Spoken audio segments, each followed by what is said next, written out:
Welcome to our program on Kardec Radio. Hello, beautiful friends. We are here in another Friday, finishing our week and having these moments of nurturing our soul, moments of peace and serenity for us and for everyone around us. So welcome to Prayer for Peace. I'm Alba Morales from Annapolis, Maryland. We are going to start with our centering prayer. We invite you all to close your eyes and we together elevate our thoughts to our beloved Father, Mother God, in a humble yet grateful attitude, because we are here providing this energy, this nurturing for our soul. So we are so very grateful for these moments. And we ask you, benevolent Father, Mother God, to guide us, to protect us, to inspire us during these moments of prayer for peace. And so be it. Dear friends, we have been reading the book Happy Life with the spirit author. Sorry, we are trying to open the file, right? We are spirit author Joanna de Angelis through the mediumship of Divaldo Franco. And we are already in chapter 112. And it says, read something comforting and inspiring every day, however brief. Make it a habit. So, just sharing some things that we used to do is we have the book, Happy Life, in our nightstand. So in the morning when we wake up, we just open randomly and read.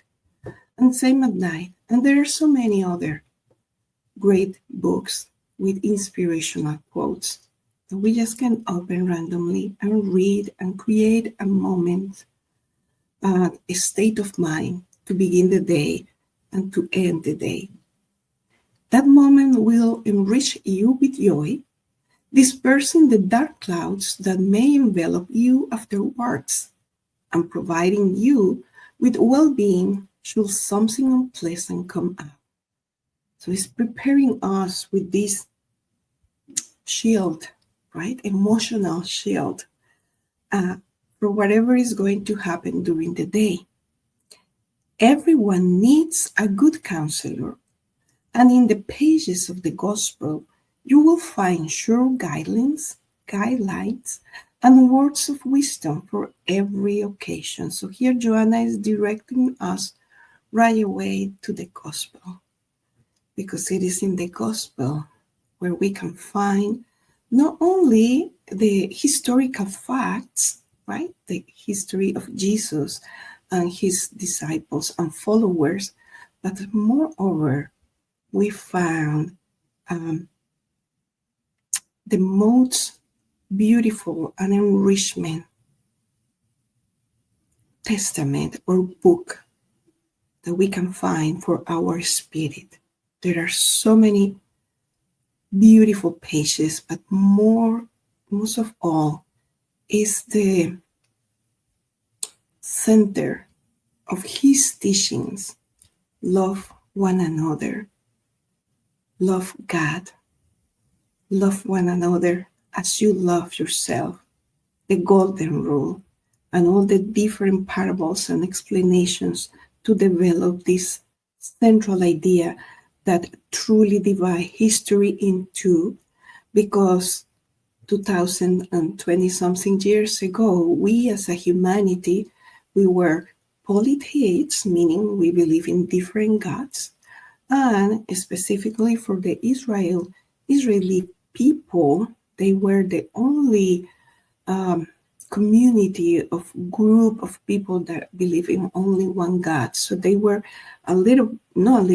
way ahead of the other different cultures, ethnicities around in the world. So not having the notion of one God, it was a big step. However, the notion of this God, it was the God of war, the God that destroys enemies to protect us, and not the God of love. Jesus came and taught us that God is love. And that's why in the pages of the gospel, we can find this compass, right? This compass to direct our inner transformation, to trace the journey of our spiritual evolution easier. If people would only think before acting, they will avert countless evils. Be one who does, even if others do not. So basically, what Joanna de Angelis is telling us here, dear friends, when we read enlightening text or reading like this one, we are providing our brain with a specific vocabulary, and also we are planting seeds in our soul. So when we have moments of distress or moments in which we have been challenged or there are arguments of all sorts of situations, we have this body of knowledge in ourselves, and therefore we can act instead of react. We can think, we can meditate before having an unpleasant reaction or understanding what is going on, and we give a step back, etc. It's like we are training our spirit with a different exercise. We are thinking about when we train our body and we do exercises and we strengthen our muscles. The inspiring readings is the strengthening of the muscles of our soul. We're going to pray. Allow us to close this here. Here we go. All right.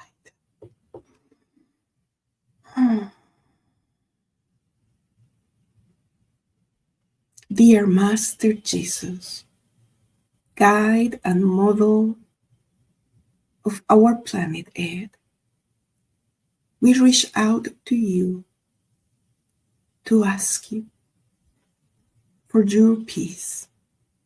We are living moments of turmoil, of conflict, moments of anguish, anxiety, and desperation all over the world.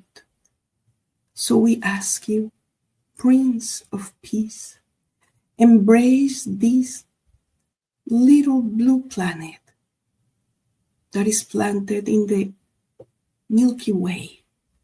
Embrace us all and give us your peace and your serenity, starting for our very own minds. Give us that gift, beloved Jesus, of remain in serenity while difficult situations are around us. We ask for peace in our homes, among our family members, among our friends, our neighbors, and co-workers, so we can create a better world, a world in which good prevails over the evil or the ignorance of the loss of God. We pray, dear Master Jesus, for peace in our communities, for peace in our country, for peace between countries, for peace on planet Earth. Help us to understand that we are co-creators. We can generate this peace by remaining silent when we are hearing words that are insulting, that are diminishing us. Help us to remain in peace, in silence, and not to exacerbate the situations. Help us to create peace when we are watching the news so our minds don't fight criticizing or judging the actions of other people in different areas. Help us to be co-creators of peace by using words of kindness, by respect our brothers and sisters around us, to understand that we are beautifully different, that we are a diverse community, and in that difference we see the beautifulness of God. So help us to understand and to respect and to create environments of peace. Dear Jesus, as our guide and model, we know that we are not alone. We know that you are giving us your gentle hand, guiding humanity, moving from this world of trials and expiations to a world of regeneration. But we need you more than ever, because we need strength, moral strength, to walk firmly over the different landscapes in our day-to-day life. Beloved brother Jesus, thank you. Hold our hands. We want to build peace in ourselves and around us, and so be it. Dear friends, we wish you a beautiful weekend, a weekend of peace. If you haven't started the habit of reading something enlightening at least once a day, we invite you to start doing so today, after this prayer, or tonight when we go to sleep, and we will see the results. Have a beautiful and a blessed week.